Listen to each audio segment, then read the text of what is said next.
ଆଜିର ସୁନ୍ଦର ପ୍ରସଙ୍ଗଟା ଏ ପ୍ରକାର ରହିଛି, ଯୀଶୁଙ୍କୁ ନ ଜାଣି ଘୃଣା କରନ୍ତୁ ନାହିଁ।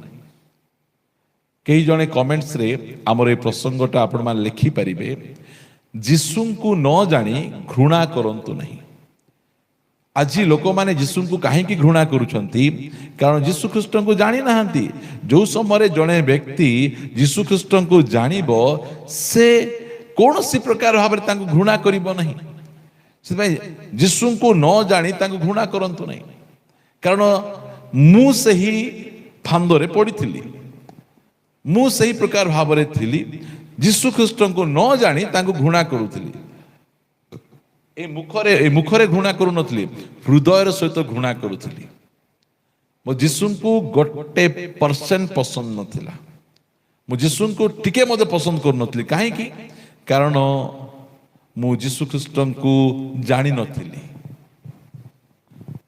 ଯୀଶୁ ଖ୍ରୀଷ୍ଟ ଖ୍ରୀଷ୍ଟିଆନ ମାନଙ୍କର ପ୍ରଭୁ, ସେ ଗୋଟେ ବିଦେଶୀ ଭଗବାନ ଅଟନ୍ତି। ଆଉ ସେ ଏହି ପ୍ରକାର ବ୍ୟକ୍ତି ଅଟନ୍ତି, ମୁଁ ଜାଣିନଥିଲି। ଲୋକମାନେ କହିଥିଲେ ସେ ଗୋଟେ ବିଦେଶୀ ଭଗବାନ, ସେ ଖ୍ରୀଷ୍ଟିଆନ ମାନଙ୍କର ପରମେଶ୍ୱର, ଆଉ ବହୁ ଦୁର୍ବଳ ପରମେଶ୍ୱର, ସେ କାହାକୁ କିଛି କରିପାରିବେ ନାହିଁ। ଲୋକମାନେ ତାଙ୍କୁ ଝିକି ନେଲେ, ଆଉ କ୍ରୁଶରେ ତାଙ୍କର ଡ୍ରେସ ପଟା କାଢି ଦେଇକିନା ପୁରା ତାଙ୍କୁ ପିଠି ଗୁଡ଼ିକକୁ କରଡ଼ା ମାଡ଼ରେ ମାରି ମାରି ଫଟେଇ ଦେଲେ। ଫଟେଇ ଦେଇକିନା ତାଙ୍କୁ ସେଇ କଣ୍ଟା ମାରି କ୍ରୁଶରେ ତାଙ୍କୁ ଟଙ୍ଗେଇ ଦେଲେ। ଆଉ ଏତେ ଦୁର୍ବଳ ପରମେଶ୍ୱର, ସେହି ପରମେଶ୍ୱରଙ୍କୁ ପ୍ରଭୁ ବୋଲି କିଏ ଗ୍ରହଣ କରିବ? କାରଣ ଆମେ ଜାଣିଛୁ ପ୍ରଭୁ ମାନେ ଶକ୍ତିଶାଳୀ ଥିବେ, ପାୱାରଫୁଲ ଥିବେ, ହାତରେ ଖଣ୍ଡା କାତି ବିଭିନ୍ନ ପ୍ରକାର ଅସ୍ତ୍ର ଶସ୍ତ୍ର ଗୁଡ଼ିକ ଥିବ। ଆର ବେକ କାଟି ଦଉଥିବେ, ତାକୁ ଭୁଷି ଦଉଥିବେ, ତାକୁ ମାରି ଦଉଥିବେ। ମାତ୍ର ଏଇଟା କେମିତି ପ୍ରଭୁ? ଏଇଟା ଏତେ ଦୁର୍ବଳ କେମିତି? କ୍ରୁଶ ଉପରେ ମରୁଛନ୍ତି, ତାଙ୍କୁ କେହି ରକ୍ଷା ମଧ୍ୟ କରିପାରୁନାହାନ୍ତି। ସେ ଚିଲ୍ଲାଉଛନ୍ତି, ଏଲି ଏଲି ଲାମା ସାବକ୍ଥାନି, ହେ ପରମେଶ୍ୱର, ହେ ପରମେଶ୍ୱର, ମତେ କାହିଁକି ପରିତ୍ୟାଗ କରିଦେଲ? ଏଇଟା ମୁଁ ଜାଣିଥିଲି। ମାତ୍ର ତା ପଛେ ମୁଁ ଯୀଶୁ ଖ୍ରୀଷ୍ଟଙ୍କୁ ଚିହ୍ନି ପାରିଲି, ଜାଣିପାରିଲି। ସେ ଦୁର୍ବଳ ପରମେଶ୍ୱର ନାହାନ୍ତି। ସେ ଦୁର୍ବଳ ପରମେଶ୍ୱର ହେଇଥିଲେ ବନ୍ଧୁକ ଖଣ୍ଡା କାତି ଧରି ଆସିଥାନ୍ତେ। ସେ ସର୍ବଶକ୍ତିପାତ ପରମେଶ୍ୱର ଖାଲି ହାତରେ ଆସିଛନ୍ତି। ତାଙ୍କୁ କାହାକୁ ମାରିବାର ଅଛି ବୋଲେ ହାତ ଉଠେଇବା ଦରକାର ନାହିଁ। ପଦେ କହିଦେଲେ ସେ ଗଲା। ସେ ଡିମିରି ଗଛକୁ ପଦେ ଆଜ୍ଞା ଦେଲେ, ଆଜିଠାରୁ ତୋ ଠାରୁ କିଏ ଫଳ ପାଆନ୍ତୁ ନାହିଁ, ସାଙ୍ଗେ ସାଙ୍ଗେ ଶୁଖିଗଲା। ତାଙ୍କ ମୁଖର ବାକ୍ୟରେ ଶକ୍ତି ଅଛି।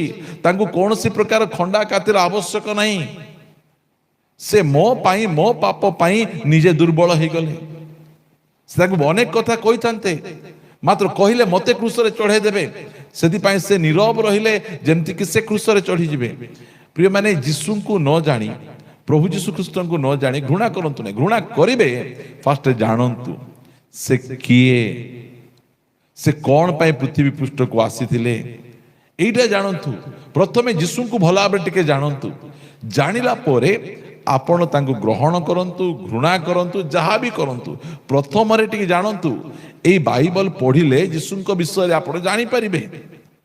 ଆଉ ତାପରେ ଆପଣ ତାଙ୍କୁ ଘୃଣା କରିପାରିବେ, ତାଙ୍କୁ ଗାଳି କରିପାରିବେ, ତାଙ୍କୁ ମନ ଇଚ୍ଛା କଥା ଆପଣ କହିପାରିବେ। ଫାଷ୍ଟ ତ ଜାଣନ୍ତୁ ନା ଯୀଶୁ ଖ୍ରୀଷ୍ଟ କିଏ, ତା ପଛେ ଯୀଶୁ ଖ୍ରୀଷ୍ଟଙ୍କ ବିଷୟରେ ଆପଣ କହିବେ। ପୃଥିବୀର ଅଧାରୁ ଅଧିକ 800 କୋଟି ଲୋକ, 400 କୋଟି ଲୋକରୁ ଅଧିକ ଲୋକ ଯୀଶୁ ଖ୍ରୀଷ୍ଟଙ୍କୁ ପ୍ରଭୁ ଭାବରେ ଗ୍ରହଣ କରିଛନ୍ତି। କେବଳ ଗ୍ରହଣ କରିନାହାନ୍ତି, ନିଜ ଜୀବନକୁ ତାଙ୍କ ହସ୍ତରେ ଦେଇ ଦେଇଛନ୍ତି। ଯେ ଖଣ୍ଡା ବ୍ୟବହାର କରିନାହାନ୍ତି, ଯେ କୌଣସି ଅସ୍ତ୍ରଶସ୍ତ୍ର ବ୍ୟବହାର କରିନାହାନ୍ତି, କାହାକୁ ମାରି ନାହାନ୍ତି, ଯେ କି କ୍ରୁଶରେ ମରିଗଲେ, ସେଇ ପରମେଶ୍ୱରଙ୍କ ପାଖରେ 400 କୋଟିରୁ ଉର୍ଦ୍ଧ୍ୱ ଲୋକ ନିଜ ଜୀବନକୁ ତାଙ୍କଠାରେ ସମର୍ପଣ କରିଦେଇଛନ୍ତି। କାହିଁକି? ସେମାନେ ଯୀଶୁଙ୍କୁ ଜାଣିଲେ, ଯୀଶୁଙ୍କ ପରିଚୟ ପାଇଲେ, ଯୀଶୁ ଖ୍ରୀଷ୍ଟ କିଏ ଅଟନ୍ତି ଏଇଟା ସେ ବୁଝିଲେ।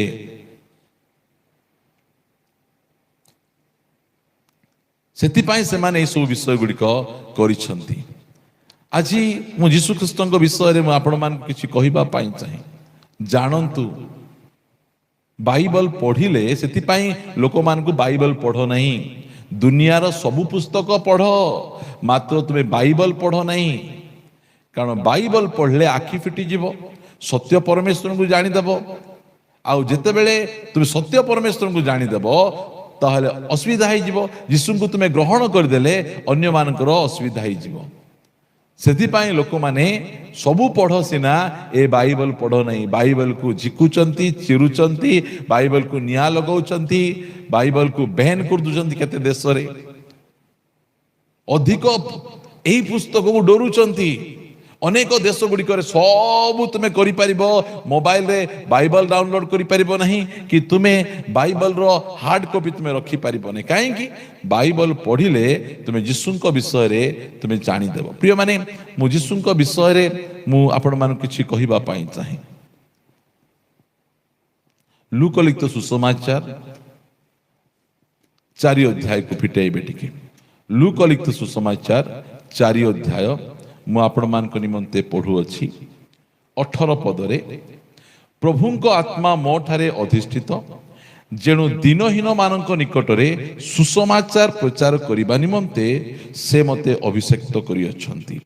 ବନ୍ଦୀମାନଙ୍କ ନିକଟରେ ମୁକ୍ତି, ଅନ୍ଧମାନଙ୍କ ନିକଟରେ ଦୃଷ୍ଟି ଲାଭର ବିଷୟ ଘୋଷଣା କରିବାକୁ, ପୁଣି ଉପଦ୍ରବ ପ୍ରାପ୍ତ ଲୋକମାନଙ୍କୁ ମୁକ୍ତ କରିବାକୁ, ଆଉ ପ୍ରଭୁଙ୍କର ଅନୁଗ୍ରହ ବର୍ଷ ଘୋଷଣା କରିବାକୁ ସେ ମୋତେ ପ୍ରେରଣ କରିଅଛନ୍ତି। ଯୀଶୁଖ୍ରୀଷ୍ଟକୁ ଜାଣନ୍ତୁ, ସେ କ'ଣ ପାଇଁ ଜଗତକୁ ଆସିଥିଲେ।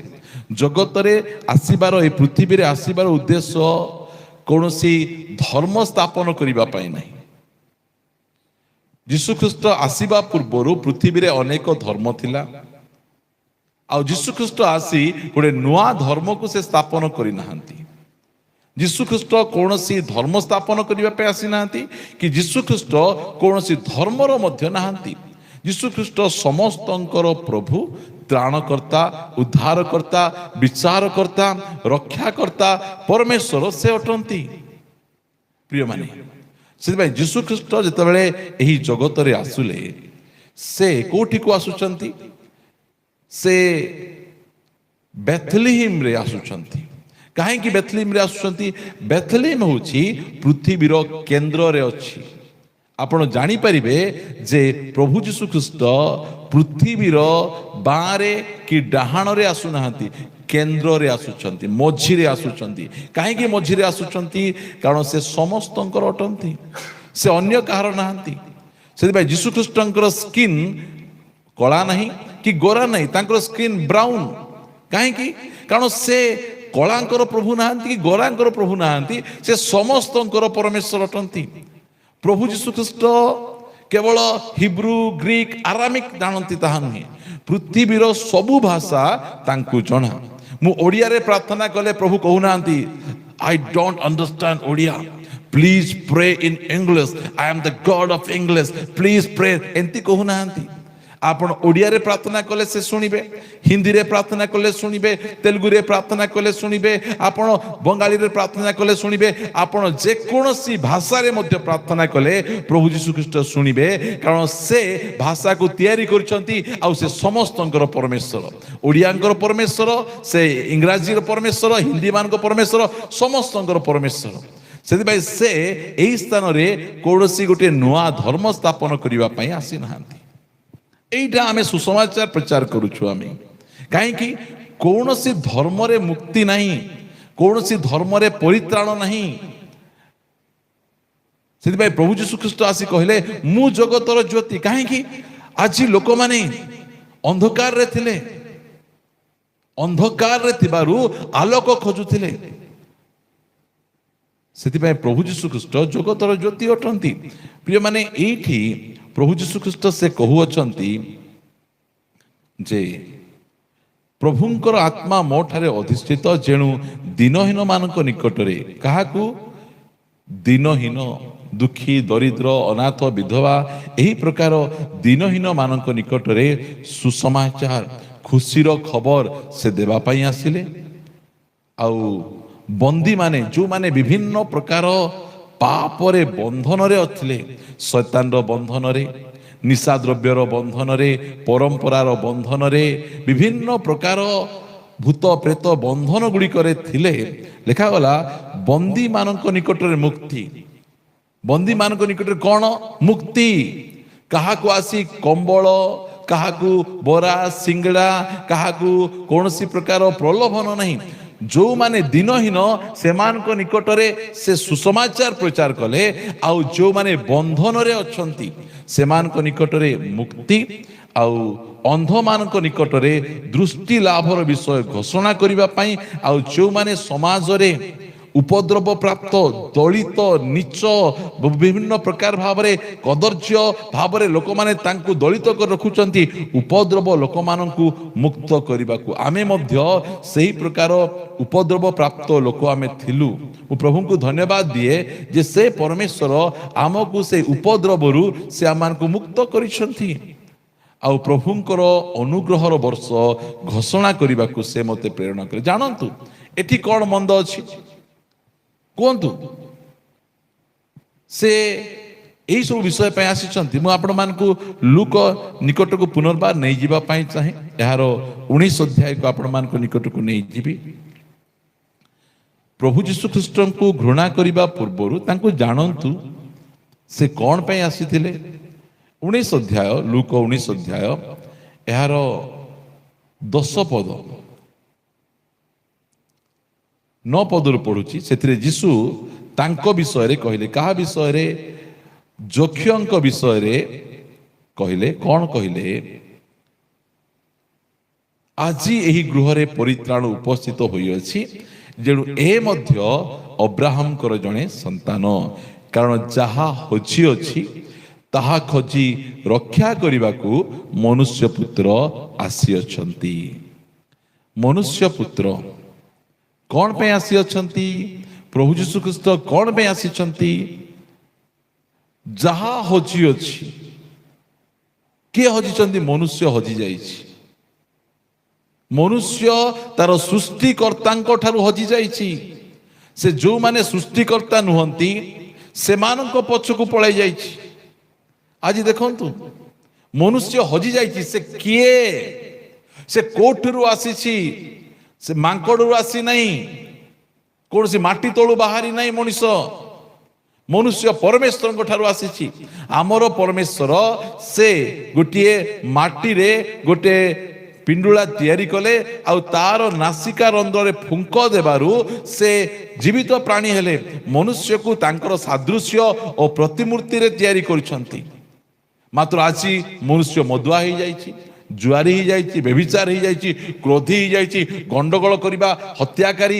ଆଜି ମନୁଷ୍ୟ ତାର ସ୍ୱଭାବକୁ ହରାଇ ଦେଇଛି। ଏଠି ଯକ୍ଷଙ୍କ ବିଷୟରେ କହୁଛନ୍ତି। ଯକ୍ଷ ଜଣେ ସରକାରୀ କର୍ମଚାରୀ, ପ୍ରଧାନ କରଗ୍ରାହୀ, ଗୋଟେ ତହସିଲଦାର ଥିଲେ ଯକ୍ଷ। ମାତ୍ର ଲାଞ୍ଚୁଆ ଥିଲେ। ଟେବୁଲ ତଳେ ଲାଞ୍ଚ ଦଉଥିଲେ, ଟେବୁଲ ଉପରେ ଲାଞ୍ଚ ନଉଥିଲେ, ଜବରଦସ୍ତି କରି ଲାଞ୍ଚ ନଉଥିଲେ, ଚାକିରି କରିକିନା ଲାଞ୍ଚ ନଉଥିଲେ ଯକ୍ଷ।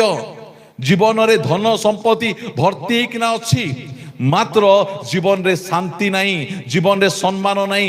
ଲୋକମାନେ ମୁହଁ ଆଗରେ ଆଜ୍ଞା ନମସ୍କାର ବୋଲୁଥିବେ, ପଛଆଡେ ଲାଞ୍ଚୁଆ, ଲାଞ୍ଚ ଖାଇରା, ମଦୁଆ, ଏହି ପ୍ରକାର କଥା କହୁଥିଲେ। ସେ ଶୁଣିଛନ୍ତି, ଜାଣିଛନ୍ତି। ଯକ୍ଷ ସେଇ ଟଙ୍କାର ପ୍ରେମରେ, ଲାଞ୍ଚରେ ଜଗତରେ ହଜି ଯାଇଛନ୍ତି। ଆଜି ଅନେକ ସରକାରୀ କର୍ମଚାରୀ ମଧ୍ୟ ଲାଞ୍ଚ ନେଇକିନା ସେମାନେ ହଜି ଯାଇଛନ୍ତି। ଗୋଟିଏ କାଗଜ, ଗୋଟିଏ ଫାଇଲ ଗୋଟେ ଜାଗାରୁ ଆଉ ଗୋଟେ ଜାଗାକୁ ନେବାର ଅଛି ବୋଲେ ବିନା ଲାଞ୍ଚରେ ହେଉନାହିଁ। ସରକାର ଏକାନି ତାଙ୍କୁ ଚାକିରି ଦଉଛନ୍ତି, ଦରମା ଦଉଛନ୍ତି, ହେଲେ ମଧ୍ୟ ଲାଞ୍ଚ ନେଉଛନ୍ତି। କାହିଁକି ଲାଞ୍ଚ ନେଉଛନ୍ତି? ହଜି ଯାଇଛନ୍ତି। ଯଦି ହଜି ନଥାନ୍ତେ ତାହେଲେ ଲାଞ୍ଚ ନେଇନାହାନ୍ତେ। ଏଇ ଯକ୍ଷ ଧନ ସମ୍ପତ୍ତିରେ ପରିପୂର୍ଣ୍ଣ ଯକ୍ଷ, ମାତ୍ର ଜୀବନରେ ଶାନ୍ତି ନାହିଁ, ଜୀବନରେ କୌଣସି ପ୍ରକାର ଭାବରେ ଆଶୀର୍ବାଦ ନାହିଁ, ସମ୍ମାନ ନାହିଁ। ଏହି ପ୍ରକାର ଯକ୍ଷ ହଜି ଯାଇଛନ୍ତି। ଦିନେ ଯୀଶୁ ଜିରିଖକୁ ଆସିବା ସମୟରେ ଏ ଯକ୍ଷଙ୍କର ଇଚ୍ଛା ହେଲା, ଯୀଶୁ କିଏ ମୁଁ ଦେଖିବା ପାଇଁ ଚାହୁଁଛି।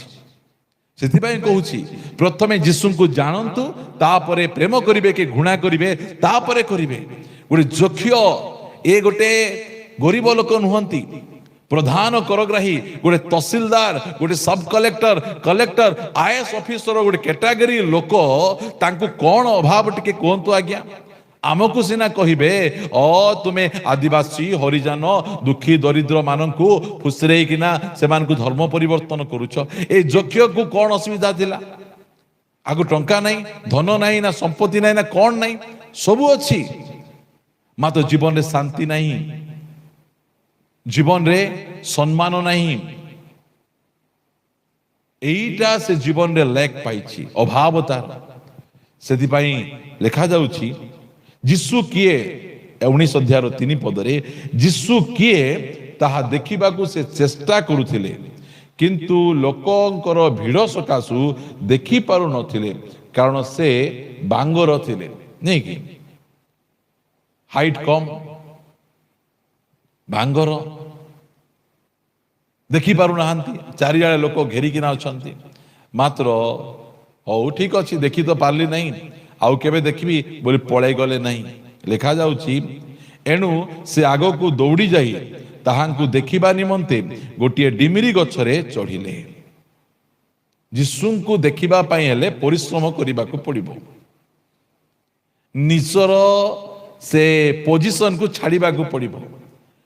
ଜଣେ ତହସିଲଦାର କ୍ୟାଟେଗୋରୀର, ଗୋଟେ କଲେକ୍ଟର କ୍ୟାଟେଗୋରୀର ଗୋଟେ ବ୍ୟକ୍ତି ଯୀଶୁଙ୍କୁ ଦେଖିବା ପାଇଁ ଏତେ ଆଗ୍ରହ, ସେହି ବ୍ୟକ୍ତି ଆଗକୁ ଦୌଡ଼ି ଯାଇ, ଚାଲି ଚାଲି ନାହିଁ, ଦୌଡ଼ି ଯାଇ ସେ କ'ଣ କରୁଛନ୍ତି, ଗୋଟେ ଡିମିରି ଗଛ ଚଢ଼ୁଛନ୍ତି ଯୀଶୁଙ୍କୁ ଦେଖିବା ପାଇଁ।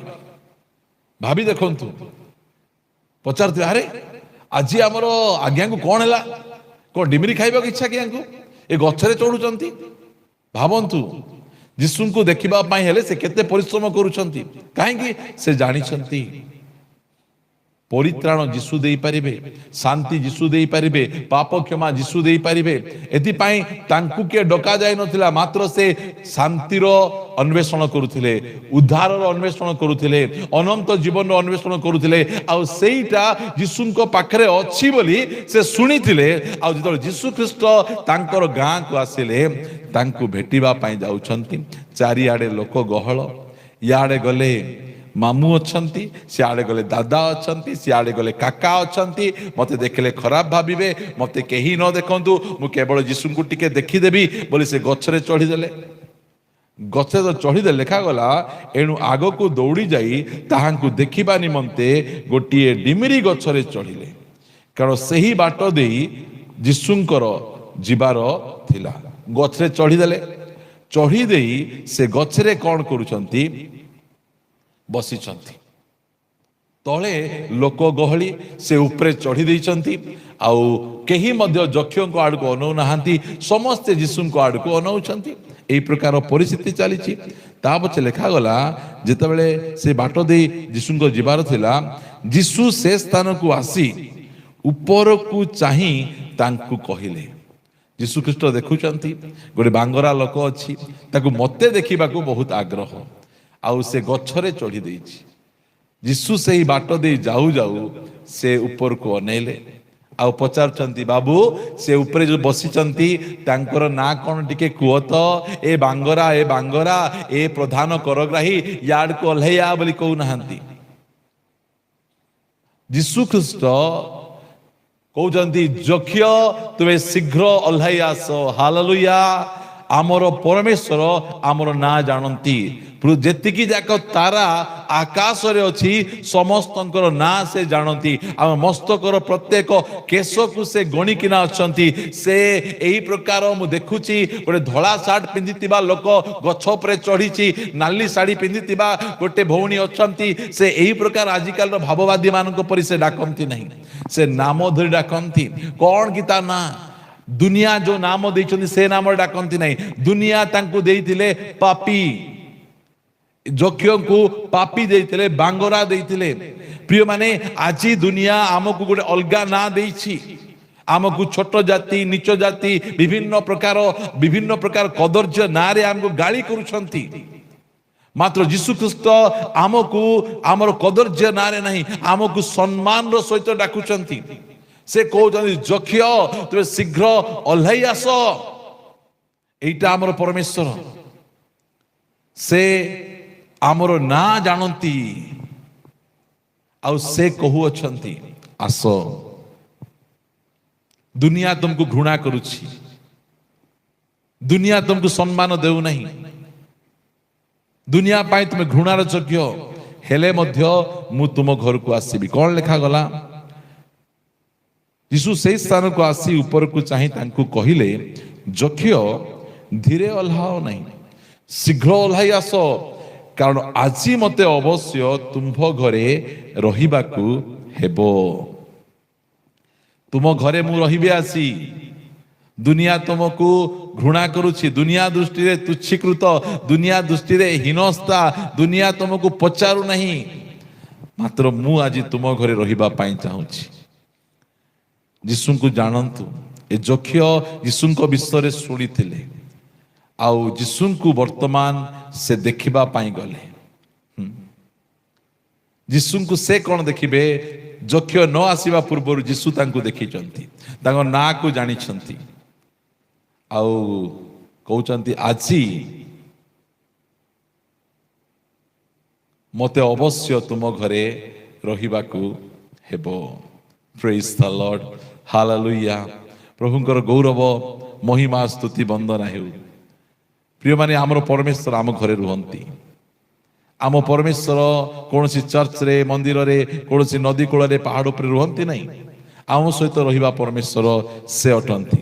ପ୍ରଭୁଙ୍କର ଗୌରବ ହଉ, ପ୍ରଭୁଙ୍କର ମହିମା ହେଉ। ହାଲେଲୁୟା। ବାକ୍ୟ ଶୁଣନ୍ତୁ, ଗଣ୍ଡଗୋଳ ପଛେ ଲାଗିବେ, ୟା ଟିକେ ଧ୍ୟାନ ଦେଇ ଶୁଣିବେ। ଏହି ସ୍ଥାନରେ ଯେଉଁ ପ୍ରକାର କଥା କୁହାଯାଉଛି, ଏହି ବାକ୍ୟ ଆପଣଙ୍କ ଜୀବନକୁ ପରିବର୍ତ୍ତନ କରିବ ନିହାତି। ପ୍ରଭୁ ଆପଣମାନଙ୍କୁ ଅନୁଗ୍ରହ କରନ୍ତୁ ଯେ ଯକ୍ଷକୁ କହିଲେ, ଯକ୍ଷ ଆଜି ଅବଶ୍ୟ ମୋତେ ତୁମ ଘରେ ରହିବାର ଅଛି। ଲେଖାଯାଉଛି, ସେଥିରେ ସେ ଶୀଘ୍ର ଓହ୍ଲାଇ ଆସି ଆନନ୍ଦରେ ତାହାଙ୍କର ଆତିଥ୍ୟ କଲେ।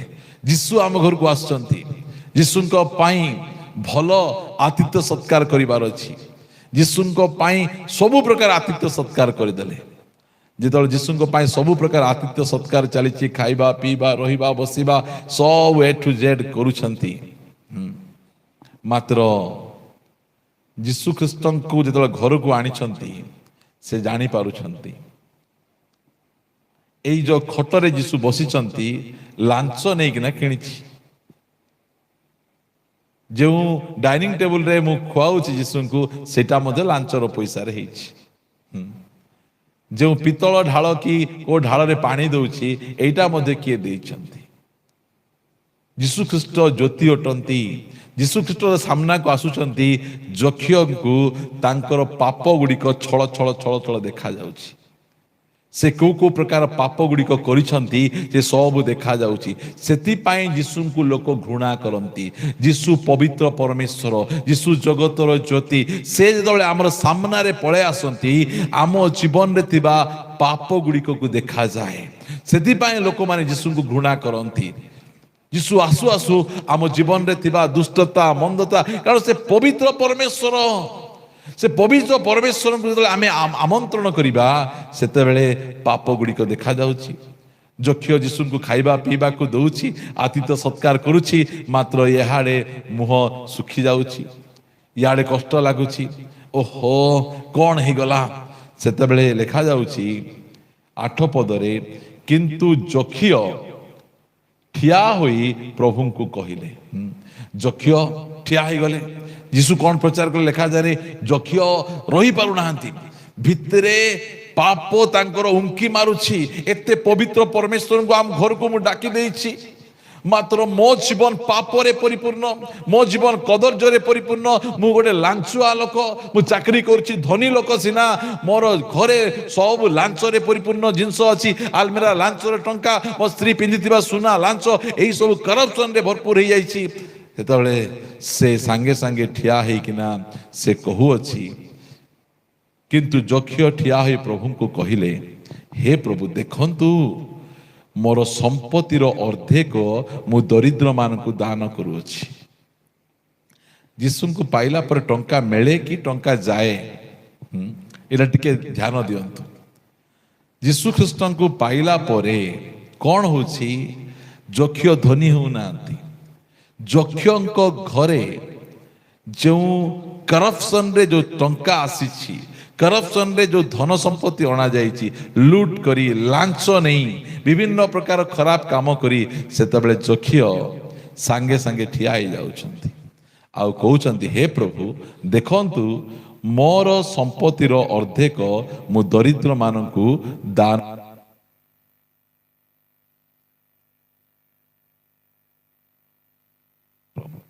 Mobile. Thank you Jesus, hallelujah, धन्यवाद राजा, प्रेज द लॉर्ड। एटी लेखा जाए से कहउचंती हे प्रभु देखंतु मोर संपत्तिर अर्धेक मु दरिद्र मानंकु दान करूची। मु काहाकु देई दउची? दरिद्र मानंकु मु देई दउची। आउ जदि अन्याय रे काठारु मु किछि आनिछि, एटा से कहउचंती मु अन्याय रे काहाठारु जदि किछि आनिछि ताहले कौन करिबी? तेबे 4 गुणरे ताहाकु फेरई देबी। एटा यीशु ख्रीष्टंकर काम। गोटे लांचुआ व्यक्ति को, गोटे लोकमानकर संपत्ति लूट करिबा व्यक्ति को दानशील व्यक्ति रे परिणत करूछंती। सेतिबाई मु कहे यीशु को घृणा करंतु, मात्र जानिकिना घृणा करंतु, न जानुनु यीशु को घृणा करंतु नहीं। जक्षक घरे जाई यीशु ख्रीष्ट किछि प्रलोभन देखै नांती। तांकर प्रेजेंस आसु आसु आपण जो हाथ रे खराब खराब कमेंट्स करूछंती, से हाथ रे केते पाप करूछंती, केते दुष्टता करूछंती। ए आखी द्वारा केते कदर्य फिल्म गुडी को देखिछंती, आपण को पार्टी द्वारा केते कदर्य भाषा गुडी को व्यवहार करूछंती। यीशु ख्रीष्ट सामने रे ठिया ही गले आपण जानि देबे। ता प्रेजेंस आसिले मोर पार्टी रु एते खराब कथा कहिछि, मो आखी रे एते खराब कथा देखिछि, मोर मन रे एते खराब कथा चिंता करछि, संगे संगे पितरंक परि हे प्रभु मु जने पापी मनुष्य, मो ठारु छिबा होंतु। प्रिय माने प्रभु से परमेश्वर अटंती, से सर्वशक्तिमान प्रभु अटंती। तांकर प्रेजेंस ही यथेष्ट। से यीशु ख्रीष्ट कौन पे आसिले? आज आम ऑफिस रे करप्शन नहीं, लोक मान को मध्य लांच निया जाउ नहीं, अन्याय करा जाउ नहीं। यीशु आसला परे अन्याय दूर होछि। के शिखेवा दरकार नहीं, सांगे सांगे परिवर्तन होचंती। आगे मु मद छाड़ देबी, आगे जुआ छाड़ देबी, आगे बेविचार छाड़ देबी, आगे आज ठारू मु कोनोसी प्रकार खराब भाषा छाड़ देबी। एटा यीशु आइला पर जीवन परिवर्तन हो जाउछि। जितेबाला से कहले वो फेरई दउछि 9 पदरे कौन लिखा जाए? सेथिरे यीशु तांको विषय रे कहले आजी एही गृह रे परित्राण उपस्थित होइछि, जेणु ए मध्य अब्राहम कर जने संतान। प्रभुंकर गौरव हो। प्रिय माने आमर परमेश्वर सेमिति अटंती। 10 पदरे कारण जहा हजी अछि ताहा खोजी रक्षा करने को मनुष्य पुत्र आसी अछंती। मनुष्य आज हजि जाइछि। मनुष्य यदि हजि न थांता ताहले हत्या करिबा, गंडगोल करिबा, लोकन को ठकिबा, लांच नेबा, बेविचार करिबा, अन्यर माँ भणी को खराब दृष्टि देखिबा, खराब भाषा खराब कमेंट्स करिबा। काहे केमते होछि? कारण मनुष्य हजि जाइछि। आउ सेई हजि जाइथिबा मनुष्य को पुनर्बार खोजिबा पाई तुमर जने सृष्टिकर्ता अटंती। तुम पाई स्वर्ग रखा जाइछि, तुम पाई अनंत सुख भोग अछि। ए जगत सब किछि नाही। तुमे कोठु आछो त तुमे जानिछ कि एई विषय गुडिक तांको जणाई देबा पाई प्रभु यीशु ख्रीष्ट धरा पृष्ठ को आसिले। कोनोसी नुआ धर्म स्थापन करिबा पाई नाही, कोनोसी प्रकार नुआ शिक्षा देवा पाई आसिले नहीं। प्रभु यीशु ख्रीष्ट एथिपाई जगत मध्य को आसिछंती। आमको एही सब विषय गुडिक जानिबार अछि। पढ़िबा मार्क 10 अध्याय 45 पद।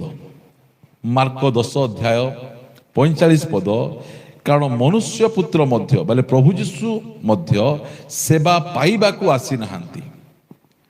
दुनिया रे आपण देखिबे जो माने प्रभु गुरु सेमानकर सेवक माने थिबे, तांको बिंचणा रे बिंची दउथिबे, तांकर हाथ गोड़ टिके दबाई दउथिबे, तांकर कांध टिके मालिश करि दउथिबे।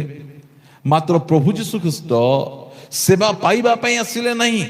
से राजा, से प्रभु यीशु ख्रीष्ट, से राजा मान को राजा, प्रभु मान को प्रभु एठी मनुष्य देह धारण करी आसिले मते किए टिके सेवा करिवो, मते किए टिके उपकार करिवो। नहीं नहीं नहीं, ଦୁନିଆରେ ଯେତିକି ଆସିଲେ ସେବା ପାଇବା ପାଇଁ। ଆଜି ଟିକେ କିଛି ନଥିବେ, ଟିକେ ସାଧାରଣ ପଦ ଗୋଟେ ପାଇଲେ ଇଏ ମୋର ସେବା କରୁ, ସେ ମୋର ସେବା କରୁ। ଦୁନିଆରେ ଯେତିକି ଅଛନ୍ତି ସବୁ ସେବା ପାଇବା ପାଇଁ ହିଁ ଅଛନ୍ତି। ପ୍ରିୟମାନେ, ଯଦି କିଏ ସେବା କରିବା ପାଇଁ ଆସିଲେ ସେ ପ୍ରଭୁ ଯୀଶୁ ଖ୍ରୀଷ୍ଟ, ସେ ଆମର ସେବା କଲେ। ସେ ଲେଖାଯାଏ ଯେ ମନୁଷ୍ୟ ପୁତ୍ର ମଧ୍ୟ ସେବା ପାଇବା ପାଇଁ ଆସିନାହାନ୍ତି, ମାତ୍ର ସେବା କରିବାକୁ ଓ ଅନେକଙ୍କ ନିମନ୍ତେ ମୁକ୍ତିର ମୂଲ୍ୟ ସ୍ୱରୂପେ ଆପଣା ପ୍ରାଣ ଦେବାକୁ ଆସିଅଛନ୍ତି। ସେଥିପାଇଁ ଆମେ ଖ୍ରୀଷ୍ଟିଆନ ଭାଇ ଭଉଣୀ ମାନେ ସେବା କରୁ। ଆମେ ରୋଗୀଙ୍କର ସେବା, ଅନାଥ, ବିଧବା, ନିରସହାୟ, ଯାହାକୁ କି ପୁଅ ଝିଅକୁ ମାନଙ୍କୁ ଜନ୍ମ କରିକିନା ଡ୍ରେନରେ ଏଠି ସବୁ ଫିଙ୍ଗି ଦେବେ, ସେମାନଙ୍କର ସେବା। ମଦର ଟେରେସା, ତାଙ୍କର ନାଁ ମଦର ଟେରେସା ନାହିଁ, ତାଙ୍କର ନାଁ ସମ୍ ଟେରେସା। ମାତ୍ର ତାଙ୍କୁ ତାଙ୍କର ଯୋଉ କାମ ମାଙ୍କ ପରି ଯତ୍ନ ନେଲେ। ଯାହାକୁ ଜାଣି ନାହାନ୍ତି, ଚିହ୍ନି ନାହାନ୍ତି, ତାଙ୍କୁ ଏଇ ପ୍ରକାର ଯତ୍ନ ନେଲେ, ତାଙ୍କୁ ମଦର, ମା ବୋଲି ଟାଇଟଲ ଦେଲେ।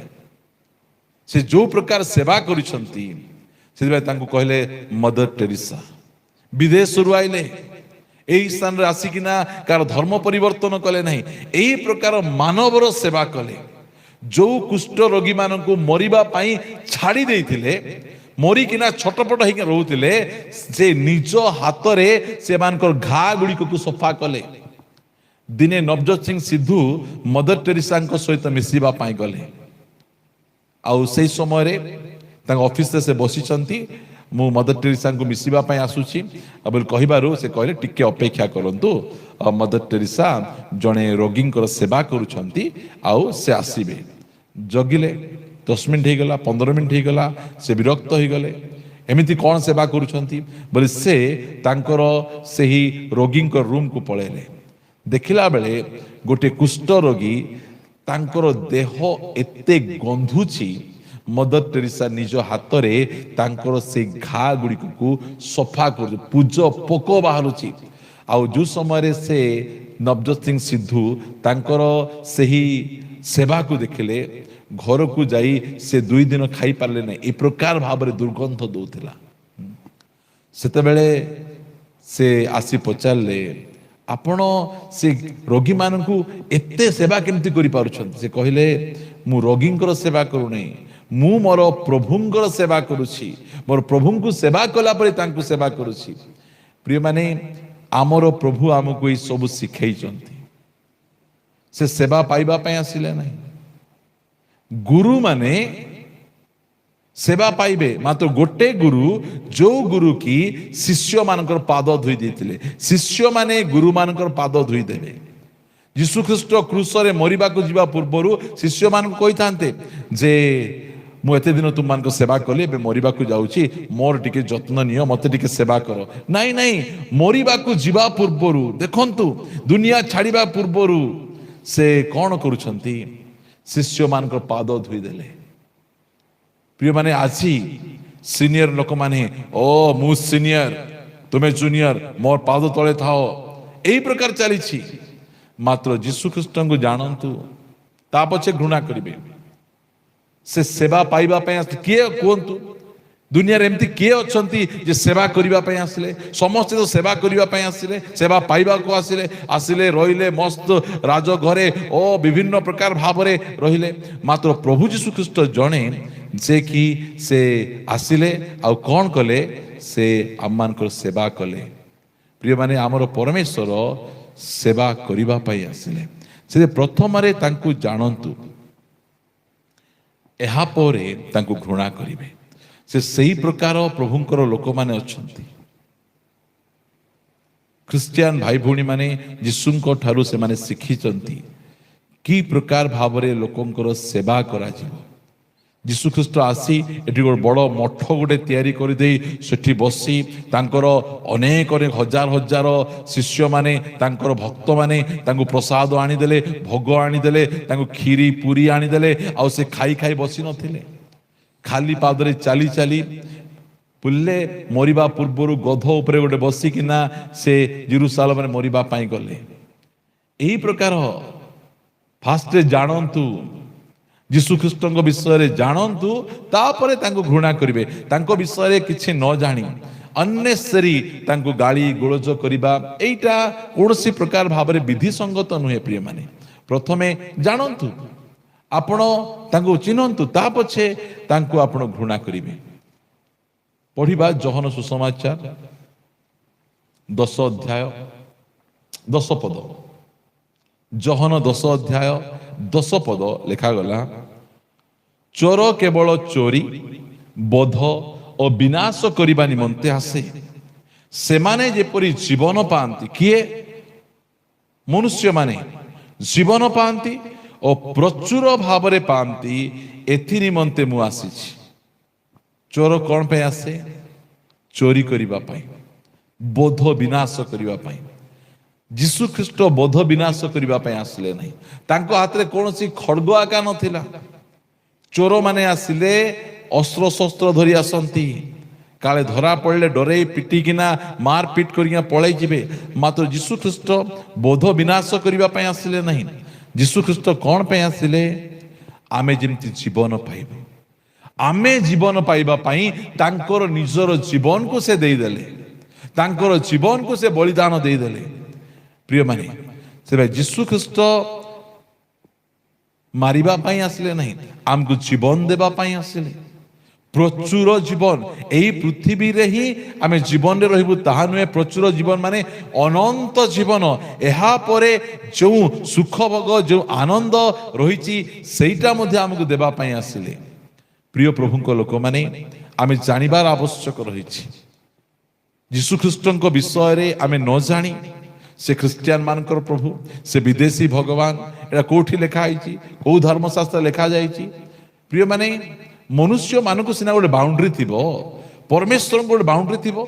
ଏଇଟା ଦେଶୀ, ଏଇଟା ବିଦେଶୀ, ଏତିକି ଏରିଆର ପ୍ରଭୁ ତୁମେ। ଏ ପ୍ରଭୁ ମାନଙ୍କର ଗୋଟେ ବାଉଣ୍ଡ୍ରି ଥିବ କି? ଆଉ ଯୋଉ ପ୍ରଭୁଙ୍କ ବାଉଣ୍ଡ୍ରି ଅଛି, ସେ ପ୍ରଭୁ କେମିତି ହେଇପାରିବେ? କୌଣସି ବାଉଣ୍ଡ୍ରି ନାହିଁ। ଏଟା ଦେଶୀ ବିଦେଶୀ ନାହିଁ। ଏଇଟା ଅମୁକର, ସେ ସମୁକର, ଏଟା ଗୋରା ମାନଙ୍କର, ଏଟା କଳା ମାନଙ୍କର, ସେଟା ବ୍ରାଉନ ମାନଙ୍କର ନାହିଁ। ସେମିତି ନଥାଏ। କାହିଁକି? ଆମେ ପରମେଶ୍ୱରଙ୍କ ବିଷୟରେ ଆମର ଜ୍ଞାନ କମ୍। ଆମେ କୁକୁଡ଼ାକୁ ଜାଣିଛୁ, ଦେଶୀ କୁକୁଡ଼ା, ବ୍ରଏଲର କୁକୁଡ଼ା, ଏଇଟାକୁ ଆମେ ଜାଣିଛୁ। ଦେଶୀ ମଦ, ବିଦେଶୀ ମଦ ଆମେ ଜାଣିଛୁ। ଆମେ ମାତ୍ର ପରମେଶ୍ୱର ଦେଶୀ ବିଦେଶୀ ନଥିବେ। ଆମେ ସେଇ ବିଷୟରେ ଭଲ ଭାବରେ ଆମେ ଜାଣିବା। ପ୍ରଭୁ ଆମମାନଙ୍କୁ ଅନୁଗ୍ରହ କରନ୍ତୁ। ମୁଁ ଆପଣମାନଙ୍କୁ କିଛି ପଦ ଗୁଡ଼ିକ ପଢ଼ି ଆପଣମାନଙ୍କୁ ଏନକରେଜ କରିବା ପାଇଁ ଚାହେଁ ଯେ ପରମେଶ୍ୱର ପ୍ରଭୁ ଯୀଶୁ ଖ୍ରୀଷ୍ଟଙ୍କୁ ଜାଣନ୍ତୁ। ଜାଣିଲା ପରେ ତାହାଙ୍କୁ ଆପଣ ପ୍ରେମ କରିବେ କି ଘୃଣା କରିବେ? କିଏ ଆପଣଙ୍କ ମନ ଭିତରେ ତାଙ୍କ ବିଷୟରେ କଣ ଗୋଟେ ପଶାଇ ଦେଇଛନ୍ତି? ଦୁନିଆରେ ଏ ପ୍ରକାର ଜଣେ ବି ବ୍ୟକ୍ତି ନାହିଁ ଯେ କି ଯୀଶୁଙ୍କୁ ଘୃଣା କରିପାରିବ। ଯୀଶୁଙ୍କୁ ଘୃଣା କଲା ପରି କୌଣସି ବିଷୟ ତାଙ୍କୁ ନାହିଁ, କାରଣ ସେ ପ୍ରେମ ଅଟନ୍ତି। ସେ ସମସ୍ତଙ୍କୁ ପ୍ରେମ କରିବା ପରମେଶ୍ୱର ଅଟନ୍ତି।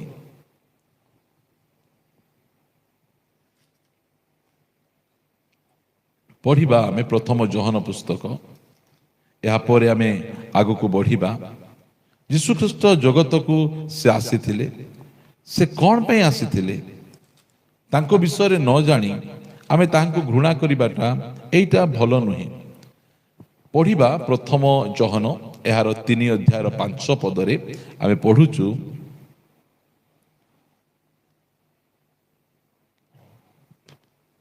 ଆଉ ତୁମ୍ଭେମାନେ ଜାଣ ଯେ ସେ ମାନେ ଯୀଶୁ ଖ୍ରୀଷ୍ଟ ପାପ ବହି ନେଇଯିବା ପାଇଁ ପ୍ରକାଶିତ ହେଲେ, ଆଉ ତାହାଙ୍କ ଠାରେ ପାପ ନଥିଲା। ଏଇଟା ବାଇବଲ ଆମମାନଙ୍କୁ କହେ। ପ୍ରଭୁ ଯୀଶୁ ଖ୍ରୀଷ୍ଟ କାହିଁକି ଆସିଲେ? ସମଗ୍ର ମାନବ ଜାତିର ପାପକୁ ବହିକିନା ନେଇଯିବେ। ଆଜି ଏ ଦୁନିଆ ଏତେ ଖରାପ ହେବାର ମୁଖ୍ୟ କାରଣ ହେଲା ପାପ। ପାପ ବଢି ବଢି ଚାଲିଛି, ସେଥିପାଇଁ ଜଗତରେ ଦୁଷ୍ଟତା ବଢି ବଢି ଚାଲିଛି। ଏଇ ଦୁନିଆର ମୁଖ୍ୟ ସମସ୍ୟା ଖାଦ୍ୟ ନୁହେଁ, ପାନୀୟ ନୁହେଁ, ଶିକ୍ଷା ନୁହେଁ, ରୋଗ ନୁହେଁ। ଏ ଦୁନିଆର ମୁଖ୍ୟ ସମସ୍ୟା ହେଲା ପାପ। ସେଥିପାଇଁ ପ୍ରଭୁ ଯୀଶୁ ଖ୍ରୀଷ୍ଟ ପାପକୁ ବହି ନେଇ ଯିବା ପାଇଁ କିଏ ଅଛନ୍ତି? ଜଣେଙ୍କର ନାଁ କୁହନ୍ତୁ ଯେ କି ପାପ ବହି ନେଇଯିବେ। ମନୁଷ୍ୟର ପାପକୁ ବହି ନେଇଯିବା ପ୍ରଭୁ କିଏ? ଯୀଶୁ ଖ୍ରୀଷ୍ଟ। ସେଥିପାଇଁ ଯେତେବେଳେ ସେ ଜନ୍ମଗ୍ରହଣ ହେଲେ ସେତେବେଳେ ଦୂତ ଆସି କହୁଛନ୍ତି ଯେ ସେ ପୁତ୍ର ପ୍ରସବ କରିବେ ଆଉ ଏହାଙ୍କର ନାମ ଯୀଶୁ ଦେବ, କାରଣ ସେ ଆପଣା ଲୋକମାନଙ୍କର ସମସ୍ତ ପାପରୁ ତାଙ୍କୁ ପରିତ୍ରାଣ କରିବେ। ସେ ଆସିବାର ଉଦ୍ଦେଶ୍ୟ କ'ଣ? ମାନବ ଜାତିର ପାପ ତାଙ୍କୁ ମିଶିକିନା ରହିବା ପାଇଁ ଦେଉନାହିଁ। ଏହି ପାପ ତାଙ୍କ ଭିତରେ ଗଣ୍ଡଗୋଳ ଅଶାନ୍ତି ଆଣୁଛି, ରୋଗ ଆଣୁଛି, ତାଙ୍କୁ ନର୍କ ଆଡ଼କୁ ନେଉଛି। ସେହି ପାପର ସମସ୍ୟାର ସମାଧାନ ସେ କ୍ରୁଶ ଉପରେ କଲେ। ସମଗ୍ର ମାନବ ଜାତିର ପାପକୁ ବୋହିକିନା ସେ ନେଇଗଲେ। ସେ ଆଉ କିଏ ଅଛନ୍ତି ପାପ ବୋହି ନେଇଯିବା ପାଇଁ? ପ୍ରଥମେ ଆମେ ତାହାଙ୍କୁ ଜାଣିବା, ଆମେ ତାପରେ ତାଙ୍କୁ ଘୃଣା କରିବେ, ପ୍ରେମ କରିବେ, ସେ ଅଲଗା କଥା। ପ୍ରଥମେ ଆମେ ତାଙ୍କୁ ଜାଣିବା ଯେ ସେ ପରମେଶ୍ୱର କ'ଣ ପାଇଁ ଆସିଲେ ଜଗତକୁ? ନୂଆ ଧର୍ମ ସ୍ଥାପନ କରିବେ, ଲୋକମାନଙ୍କୁ ଭ୍ରାନ୍ତ କରିବେ। ପ୍ରିୟମାନେ, ସ୍ୱର୍ଗର ପରମେଶ୍ୱର ମାନବ ଦେହ ଧାରଣ କରି ଗୁହାଳ ଘରେ ଜନ୍ମଗ୍ରହଣ କଲେ, ବଢ଼େଇ ଘରେ ଦିନ କାଟିଲେ, ଆଉ ଆମକୁ ଏଇସବୁ ଶିକ୍ଷା ଗୁଡ଼ିକ ଦେଲେ। ଆସିବାର ଉଦ୍ଦେଶ୍ୟ ସେ କ'ଣ ପାଇଁ? ଯୀଶୁଙ୍କୁ ଜାଣନ୍ତୁ, ତା ପଛେ ମାନିବେ କି ନ ମାନିବେ ଆମେ ସେ କିଏ ବାଧ୍ୟ କରିପାରିବେ ନାହିଁ। ଆପଣ ଘୃଣା କରିବେ କି ପ୍ରେମ କରିବେ ଆପଣଙ୍କ ଉପରେ ରହିଲା। ପ୍ରଥମେ ଆମେ ତାଙ୍କୁ ଜାଣେ ସେ କ'ଣ ପାଇଁ ଆସିଲେ। ଯୀଶୁ ଖ୍ରୀଷ୍ଟ ଯୋଉଥିପାଇଁ ଜଗତକୁ ଆସିଥିଲେ, କିଏ ସେଥିପାଇଁ ଆସିନାହାନ୍ତି। କେହି ଆସିନାହାନ୍ତି ସେଇ ଉଦ୍ଦେଶ୍ୟ ସଫଳ କରିବା ପାଇଁ। ଯୀଶୁ ଖ୍ରୀଷ୍ଟ ସେଇଥିପାଇଁ ଆସିଥିଲେ, ପାପ ବୋହି ନେଇ ଯିବା ପାଇଁ ସେ ପ୍ରକାଶିତ ହେଲେ। ତାହାଙ୍କ ଠାରେ କୌଣସି ପାପ ନଥିଲା। ତା ପଛେ ଲେଖାଯାଏ 8 ପଦ ଆମେ ପଢିବା, ଯେ ପାପ କରେ ସେ ଶୟତାନ ଠାରୁ ଜାତ, କାରଣ ଶୟତାନ ଆରମ୍ଭରୁ ପାପ କରି ଆସୁଅଛି। ଶୟତାନର କାର୍ଯ୍ୟ ବିନାଶ କରିବା ଉଦ୍ଦେଶ୍ୟରେ ହିଁ ଈଶ୍ୱରଙ୍କ ପୁତ୍ର ପ୍ରକାଶିତ ହେଲେ। ମୁଖ୍ୟ ଉଦ୍ଦେଶ୍ୟ ଦେଖନ୍ତୁ, ଶୟତାନର କାର୍ଯ୍ୟ, ଶୟତାନ ଦେଖାଯାଏ ନାହିଁ, ମାତ୍ର ତାର କାମ ଦେଖାଯାଏ। ଶୟତାନ ଗୋଟେ ସ୍ପିରିଟ ଅଟେ, ଆତ୍ମା ଅଟେ, ସେ ଦେଖାଯାଏ ନାହିଁ, ମାତ୍ର ତାର କାମ କ'ଣ? ତାର କାମ ମିଥ୍ୟା କହିବା, ତାର କାମ ଚୋରି କରିବା, ତାର କାମ ହତ୍ୟା କରିବା, ତାର କାମ ଗଣ୍ଡଗୋଳ କରିବା, ଲୋକମାନଙ୍କ ମଧ୍ୟରେ ଦଳଭେଦ ମତଭେଦ ଆଣିବା। ଏଇଟା ହେଲା ଶୟତାନର କାମ। ଶୟତାନର ମୁଖ୍ୟ କାମ ହେଲା ଲୋକମାନଙ୍କୁ ପରମେଶ୍ୱରଙ୍କ ଠାରୁ ଦୂରକୁ ନେଇଯିବା। ଆଜି ଅନେକ ଜଣ ପରମେଶ୍ୱରଙ୍କ ଠାରୁ ଦୂରକୁ କେମିତି ଯାଇଛନ୍ତି? ଶୟତାନ ତା ଜୀବନରେ କାମ କରିଛି। ଶୟତାନର କାମକୁ ବିନାଶ କରିବା ପାଇଁ ଗୋଟେ ମଦୁଆ ପ୍ରଭୁଙ୍କ ପାଖକୁ ଆସିପାରୁନାହିଁ, ମଦ ତାକୁ ଅଟକେଇ ଦଉଛି। ଗୋଟେ ଜୁଆରୀ ପ୍ରଭୁଙ୍କ ପାଖକୁ ଆସିପାରୁନାହିଁ, ଜୁଆ ତାକୁ ଅଟକେଇ ଦଉଛି। ଗୋଟେ ଲାଞ୍ଚ ନେଉ ତାଙ୍କ ପାଖକୁ ଆସୁନାହିଁ, ଏଇ ଲୋଭ ତାକୁ ଅଟକେଇ ଦଉଛି। ଯେତେବେଳେ ସେଇ କାର୍ଯ୍ୟ ଗୁଡ଼ିକକୁ ବିନାଶ କରାଯିବ, ସେଇ ସମୟରେ ଲୋକମାନେ ଅଟୋମେଟିକ ପରମେଶ୍ୱରଙ୍କ ପାଖକୁ ପଳେଇ ଆସିବେ। ପ୍ରଭୁ ଯୀଶୁ ଖ୍ରୀଷ୍ଟ କ'ଣ ପାଇଁ ଆସିଲେ? ଯେ ଶୟତାନର କାର୍ଯ୍ୟକୁ ସେ ବିନାଶ କରିବେ। ଆଜି ଶୟତାନର କାର୍ଯ୍ୟ, ଶୟତାନ ଦେଖାଯାଉ ନାହିଁ, ମାତ୍ର ତାର କାର୍ଯ୍ୟ ଦେଖାଯାଉଛି। ଲୋକମାନଙ୍କ ମଧ୍ୟରେ କ୍ରୋଧ, ହିଂସା, ମାରପିଟ, ଝଗଡ଼ା, ହତ୍ୟା। ଏଟା କାହାର କାମ? କୁ ଧର୍ମର କାମ କି? ଏଟା ପ୍ରଭୁଙ୍କର କାମ କି? ଏଟା ହେଲା ଶୟତାନର କାମ। ଶୟତାନର କାମ କ'ଣ? ମିଥ୍ୟା, ଭ୍ରାନ୍ତି, ଗର୍ବ, ଅହଙ୍କାର, ପାପ, ଏସବୁ ଗୁଡ଼ିକ ଶୟତାନର କାମ। ପ୍ରଭୁ ଯୀଶୁ ଖ୍ରୀଷ୍ଟ କ'ଣ ପାଇଁ ଆସିଲେ? ଶୟତାନର କାର୍ଯ୍ୟକୁ ବିନାଶ କରିବା ପାଇଁ। ଆପଣଙ୍କ ଜୀବନରେ ଯଦି କିଛି ଶୟତାନର କାମ ଅଛି, ପ୍ରଭୁ ତାହା ବିନାଶ କରିବେ, ଆପଣଙ୍କୁ ନାହିଁ। ପାପୀ ମାନଙ୍କୁ ବିନାଶ କରିବା ପାଇଁ ଆସିଲେ ନାହିଁ, ମାତ୍ର ପାପୀ ମାନଙ୍କ ଜୀବନରେ ଶୟତାନର ଯୋଉ କାମ ରହିଛି, କୁହନ୍ତୁ ମଦ ପିଇବାଟା କାର କାମ? ସ୍ତ୍ରୀକୁ ମାରିବାଟା କାର କାମ? ରାସ୍ତାରେ ଗୋଟେ ଝିଅ ଯାଉଥିବ ଲାଇନ ମାରିବାଟା କାର କାମ? କୁହନ୍ତୁ ଲୁଚି ଲୁଚି ପର୍ନୋଗ୍ରାଫି ଭିଡିଓ ଦେଖେଇବାଟା କାହାର କାମ? ପରମେଶ୍ୱରଙ୍କ କାମ। କୋଉ ଧର୍ମର କାମ କି ଏଇଟା? କୋଉ ଧର୍ମଶାସ୍ତ୍ର ଏ ପ୍ରକାର ଶିକ୍ଷା ଦିଏ? କୋଉ ଧର୍ମଶାସ୍ତ୍ର ଏ ପ୍ରକାର ଶିକ୍ଷା ଦିଏ ନାହିଁ। ଏଇଟା ଶୟତାନର କାମ। ଗୋଟେ ଧର୍ମ ଆଉ ଗୋଟେ ଧର୍ମ ଭିତରେ ଗଣ୍ଡଗୋଳ ଲାଗନ୍ତି ନାହିଁ, ମାତ୍ର ଶୟତାନ ଲଗାଏ। ଏଇ ଶୟତାନର କାମକୁ ବିନାଶ କରିବା ପାଇଁ ମନୁଷ୍ୟ ପୁତ୍ର ପ୍ରଭୁ ଯୀଶୁ ଖ୍ରୀଷ୍ଟ ଆସିଲେ, କ୍ରୁଶ ଉପରେ ଶୟତାନର ମସ୍ତକକୁ ଚୂର୍ଣ୍ଣ କଲେ, ତାର କାର୍ଯ୍ୟକୁ ବିନାଶ କଲେ। ଆଉ ସେହି କାର୍ଯ୍ୟକୁ ବିନାଶ କଲେ ପ୍ରଭୁ ଆମମାନଙ୍କୁ ଆଜି ରଖିଥିବାରୁ ଆଜି ଆମେ ପରମେଶ୍ୱରଙ୍କ ନିକଟକୁ ଆସିଛୁ। ଆଜି ଆମେ ମଦ ଆଡ୍ଡାକୁ ଯାଇନୁ, ଜୁଆ ଆଡ୍ଡାକୁ ଯାଇନୁ, ବ୍ୟଭିଚାର ଆଡ୍ଡାକୁ ଯାଇନୁ, ସିନେମା ହଲକୁ ଯାଇନୁ। କାରଣ ଆମ ଭିତରେ ଶୈତାନର କାର୍ଯ୍ୟ ଥିଲେ ଆମେ ଯାଇଥାନ୍ତୁ। ଆମେ ମାତ୍ର ଆଜି ଆମେ ପରମେଶ୍ୱରଙ୍କ ନିକଟକୁ ଆସିଛୁ। ଆମେ ଭଲରେ ହେଉ କି ମନ୍ଦରେ ହେଉ ଆମେ ଆସିଛୁ। କାହିଁକି ଆସିଛୁ? ଆମକୁ ପରମେଶ୍ୱର ଦରକାର, ଆମକୁ ପ୍ରଭୁ ଆବଶ୍ୟକ ରହିଛି। ଆଉ ଶୟତାନ ଆମକୁ ପ୍ରଭୁଙ୍କ ନିକଟକୁ ଆସିବା ପାଇଁ ଦଉନାହିଁ। ସେଥିପାଇଁ ପ୍ରଭୁ ଯୀଶୁ ଖ୍ରୀଷ୍ଟ କଣ ପାଇଁ ଆସିଲେ? ଶୟତାନର କାର୍ଯ୍ୟକୁ ବିନାଶ କରିଦେବେ, ଶୟତାନର କାମକୁ ନଷ୍ଟ କରିଦେବେ। ପ୍ରିୟମାନେ, ସେଥିପାଇଁ ଯୋହନ ସୁସମାଚାରରେ ପନ୍ତିୟ ପିଲାତକ ସେ ଯୀଶୁ ଖ୍ରୀଷ୍ଟଙ୍କୁ ପଚାରୁଛନ୍ତି ଯେ ସତ୍ୟ କଣ? 18 ଅଧ୍ୟାୟ ଯଦି ଆମେ ଫିଟେଇବା, ଯୋହନ 18 ଅଧ୍ୟାୟରେ 37-35 ପଢିବା। ପିଲାତ ଉତ୍ତର ଦେଲେ, ଆପଣ କଣ ଜଣେ ଯିହୁଦୀ? ତୁମର ସ୍ୱଜାତି ଓ ପ୍ରଧାନ ଯାଜକମାନେ ତୁମ୍ଭକୁ ଆମ୍ଭ ହସ୍ତରେ ସମର୍ପଣ କରିଅଛନ୍ତି, ତୁମେ କଣ କରିଅଛ? ଯୀଶୁ ଉତ୍ତର ଦେଲେ, ମୋହର ରାଜ୍ୟ ଏହି ଜଗତ ସମ୍ବନ୍ଧୀୟ ନୁହେଁ। ଯଦି ମୋହର ରାଜ୍ୟ ଏହି ଜଗତ ସମ୍ବନ୍ଧୀୟ ହୋଇଥାନ୍ତା, ତାହେଲେ ମୁଁ ଯେପରି ଯିହୁଦୀମାନଙ୍କ ହସ୍ତରେ ସମର୍ପିତ ନ ହୁଅନ୍ତି, ଏଥିପାଇଁ ମୋହର ପରିଚାରକ ମାନେ ଯୁଦ୍ଧ କରନ୍ତେ। କିନ୍ତୁ ମୋହର ରାଜ୍ୟ ପ୍ରକୃତରେ ତତ୍ସମ୍ବନ୍ଧୀୟ ନୁହେଁ। ଯୀଶୁଖ୍ରୀଷ୍ଟଙ୍କୁ ଯିହୁଦୀମାନେ ଧରିଯିବା ସମୟରେ ଯୀଶୁଖ୍ରୀଷ୍ଟଙ୍କ ପଛରେ ହଜାର ହଜାର ଲୋକ ଯାଉଥିଲେ, ତାଙ୍କୁ ପ୍ରେମ କରୁଥିଲେ, ଭକ୍ତି କରୁଥିଲେ। ଯୀଶୁଖ୍ରୀଷ୍ଟ ସେମାନଙ୍କୁ ଶିଖେଇଥାନ୍ତେ, ମୋତେ ଯେତେବେଳେ ଲୋକମାନେ ଧରିବେ ସମସ୍ତେ ଖଣ୍ଡା ବାଡ଼ି ଠେଙ୍ଗା ଆଣି ସମସ୍ତଙ୍କୁ ପିଟିବ ବୋଲି କହିଲେ ପିଟିଥାନ୍ତେ ତାଙ୍କେ। ମା ଯୀଶୁଖ୍ରୀଷ୍ଟ କହିଲେ, ମୋହର ରାଜ୍ୟ ଏମିତି ମାର ପିଟ ଖଣ୍ଡା ବାଡ଼ିରେ ନୁହେଁ। ମୋ ରାଜ୍ୟ ପ୍ରେମରେ, ମୋ ରାଜ୍ୟ ଦୟାରେ, ମୋ ରାଜ୍ୟ କ୍ଷମାରେ। ସେଥିପାଇଁ ମୁସଲିନୀଙ୍କ କଥା ଆପଣମାନଙ୍କୁ ବାରମ୍ବାର କହୁଛି। ମୁସଲିନୀ ଯେ କି ଗୋଟେ ବହୁତ ବଡ଼ ରାଜା, ଶାସନକର୍ତ୍ତା, ସେ ୟୁରୋପରେ ସେ ଶାସନ କରୁଥିଲେ। ମୁସଲିନୀ ୟୁରୋପରେ ଆଉ ହିଟଲର ଜର୍ମାନୀରେ ଶାସନ କରୁଥିଲେ। ସେ କହିଲେ, ମୁଁ ଏତେ ସାମ୍ରାଜ୍ୟ ସ୍ଥାପନ କରିଛି, ହିଟଲର ମଧ୍ୟ ସାମ୍ରାଜ୍ୟ ସ୍ଥାପନ କରିଛନ୍ତି। ମୋର ସାମ୍ରାଜ୍ୟ ଆଉ ହିଟଲରଙ୍କ ସାମ୍ରାଜ୍ୟ ଆଜି ନହେଲେ କାଲି ନଷ୍ଟ ହେଇଯିବ। କାହିଁକି? ଆମେ ଖଣ୍ଡା ବଳରେ ସ୍ଥାପନ କରିଛୁ। ମାତ୍ର ଯୀଶୁଙ୍କ ସାମ୍ରାଜ୍ୟ କଦାପି ସ୍ଥାପନ ନଷ୍ଟ ହେବ ନାହିଁ, ବିନାଶ ହେବ ନାହିଁ, କାରଣ ତାଙ୍କ ରାଜ୍ୟ ପ୍ରେମ ବଳରେ ସ୍ଥାପନ କରାଯାଇଛି। ପ୍ରିୟମାନେ, ଯୀଶୁଙ୍କର ରାଜ୍ୟ ପ୍ରେମ ଦ୍ୱାରା ସ୍ଥାପନ କରାଯାଇଛି। ଡରା ବିଡ୍ରା କରି ଜୟ ଜୟ କୁହ, ଜୟ ଯୀଶୁ କୁହ ବୋଲି କାହାକୁ ବାଧ୍ୟ କରାଯାଇ ନାହିଁ। ହଁ, ଜୟ ବାଇବଲ କୁହ ବୋଲି ବାଧ୍ୟ କରାଯାଉ ନାହିଁ। ନାଜରିତ ଯୀଶୁଙ୍କର ଜୟ ବୋଲି କାହାକୁ ବାଧ୍ୟ କରାଯାଉ ନାହିଁ।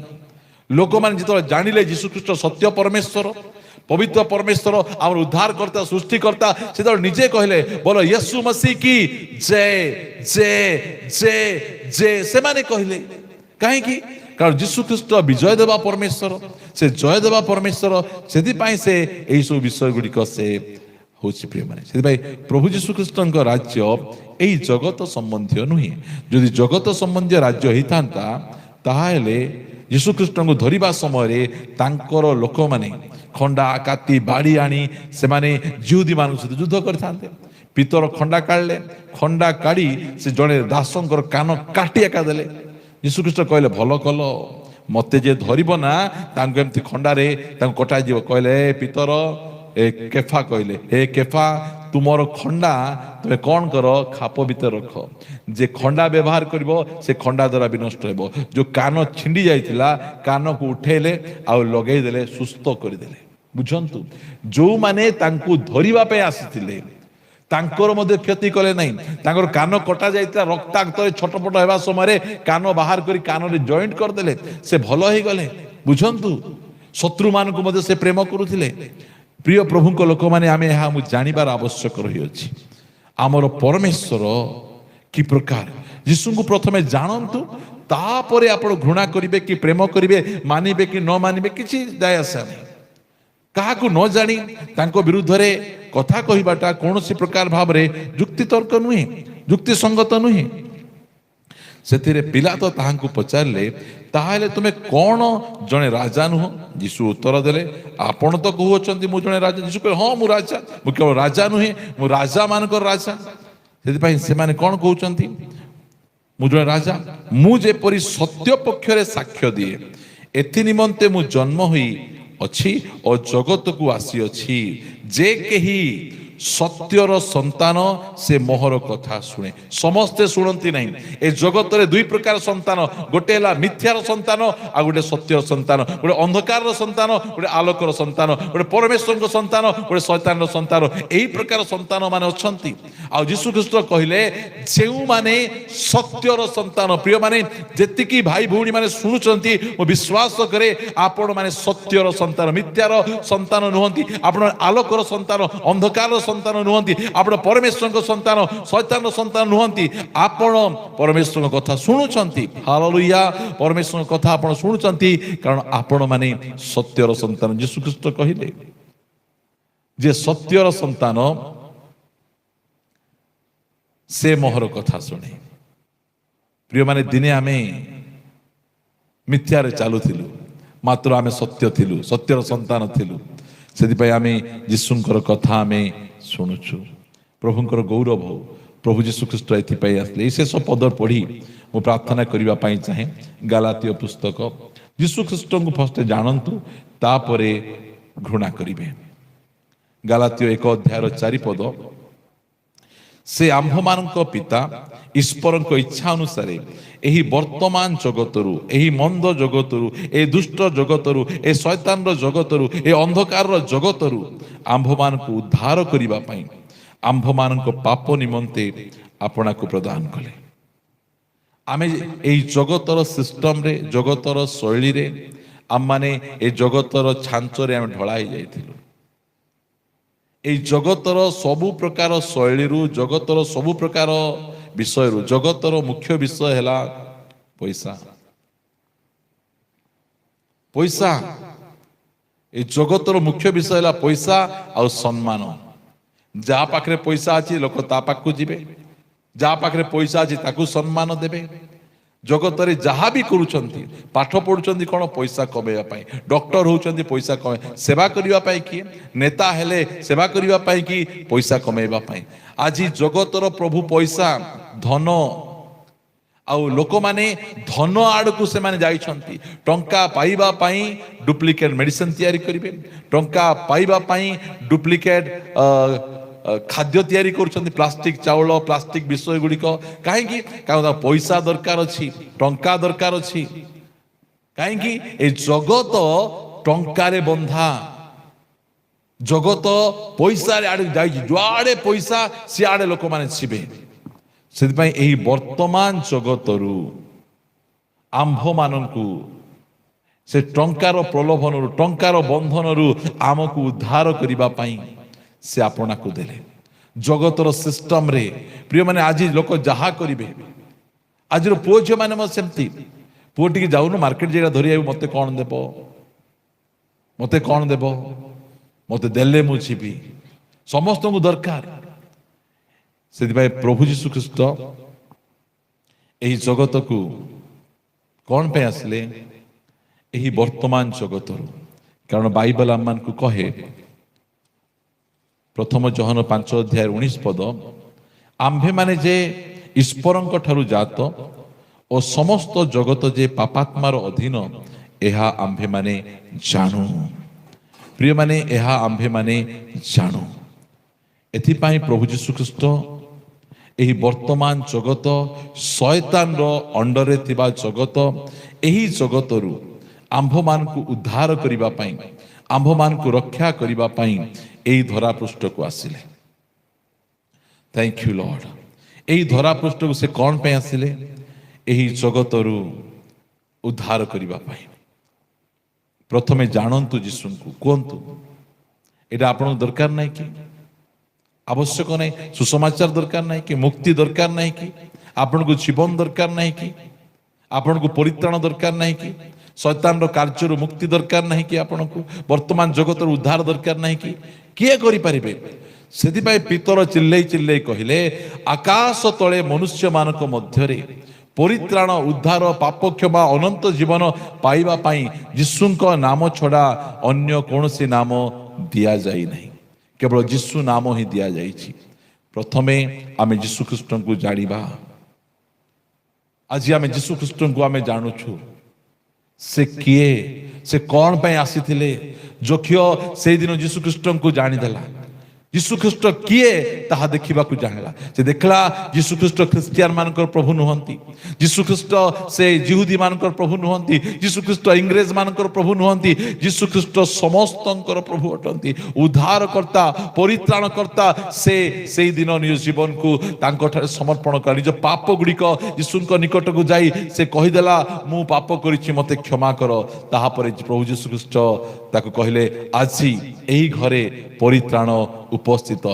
प्रिय माने आजी एही घरे परित्राण उपस्थित। आजी मध्य आपण यीशु ख्रीष्ट को जानिले कि निहाती आपण जानिथिबे जे यीशु ख्रीष्ट किए अटंती। जो प्रकार जोखियो निज पाप को मानि नेले, निज दोष अपराध को मानि नेले आ कहिले प्रभु मोर संपत्तिर अर्धेक मु दरिद्र मान को देई देबी आ अन्याय रे जहाठारु किछि मु आनिछि ताहाकु 4 गुण रे फेरई देबी। आछि कोन आपण निज पाप स्वीकार करिवा पई चाहुचंती कि जो जो पाप गुडी को आपण करिसंती, जो जो विषय गुडी को आपण आज एडिक्शन रे अछंती, जो कदर्य जीवन यापन करुछंती, आज प्रभु आपण को मुक्त करिवा पई चाहुचंती। आज आपणकर चक्षु को फिटेबा पई चाहुचंती। बोध विनाश उद्धार करी आपण को जीवन प्रचुर जीवन देवा पई चाहुचंती। आपण को जीवन रे तिबा शैतान रो प्रत्येक कार्य को विनाश करिवा पई चाहुचंती। वर्तमान जगतर सिस्टम थारु आपण को उद्धार करिवा पई चाहुचंती। आसी गोटे सुजोग प्रिय माने एइटा स्वर्गर परमेश्वर आपण को सुजोग देइछंती। आजिर सुजोग को आपण हाथ छोड़ा करंतु नहीं। यीशु किए आपण जानी पारिले। Hallelujah, thank you lord. आमे तुमको धन्यवाद दउछु प्रभु। आमे तुमको न जानी तुमको घृणा करूथिलु। आमे भाबुथिलु तुमे गोटे विदेशी प्रभु। आमे भाबुथिलु तुमे क्रूस उपरे गोटे दुर्बल प्रभु जे मरी जाउछ। मात्र प्रभु तुमे दुर्बल ना हो। आम पाप पाई तुमे तुनी हेलो। तुम्हें पुनरुत्थित मृत्यु को जय करिबा परमेश्वर तुम्हें अट। शैतान कार्य को विनाश करिबा परमेश्वर तुम्हें अट। तुम्हें आमान को अनंत जीवन देवा परमेश्वर। तुम्हें आमर सृष्टिकर्ता तुम्हें अट। हालेलुया, तुमको धन्यवाद दूची। तुम नाम रो गौरव करुची। आमेन। स्तुति हो राजा, महिमा हो। आज जेतिकी भाई भौणी निज जीवन को तुम ठारे समर्पण करुछंती, मु प्रार्थना करे तुम्हें दया कर से मान को अनुग्रह कर, से मान को समर्पण को ग्रहण कर, से मान को आखिर लुह को देख, से मान को अनुताप को देख प्रभु। से मान कि प्रकार तुम निकट रे क्रंदन करुछंती, से मान निज पाप निमंते तुम निकट रे कि प्रकार भाव रे समर्पण होउछंती प्रभु। तुम्हें से मान को ग्रहण कर, से मान को पाप गुडी को क्षमा कर, से मान को अनंत जीवन दियो, से मान को परित्राण तुम्हें दियो। हालेलुया राजा। आज अनेक निज जीवन को तुम ठारे समर्पण करुछंती प्रभु। आज से मान निज पाप को मानि नउछंती, कारण तुम मुक्तिदाता, तुम सृष्टिकर्ता, नरकर उद्धारकारी परमेश्वर, पाप क्षमाकारी परमेश्वर तुम्हें अट। तुम पाखरे भेदभाव नहीं, बाछ विचार नहीं, कारण तुम समस्तंकर परमेश्वर अट। धन्यवाद राजा। आम पापर प्रायश्चित तुम्हें करिछ। आमर पापर मुक्ति देवा निमंते तुम क्रूस रे झुली जाइछ। तुमर से क्रूसीय प्रेम आमको उद्धार करिछि। धन्यवाद राजा, धन्यवाद प्रभु। पाप रे छटपटुथिबा समय रे प्रभु आम निकट को केही आसिले नाही, तुम्हें आसिलो आमको उद्धार कल प्रभु। हालेलुया राजा, धन्यवाद राजा। Hallelujah, thank you Lord. ओ राजा धन्यवाद, धन्यवाद, धन्यवाद राजा।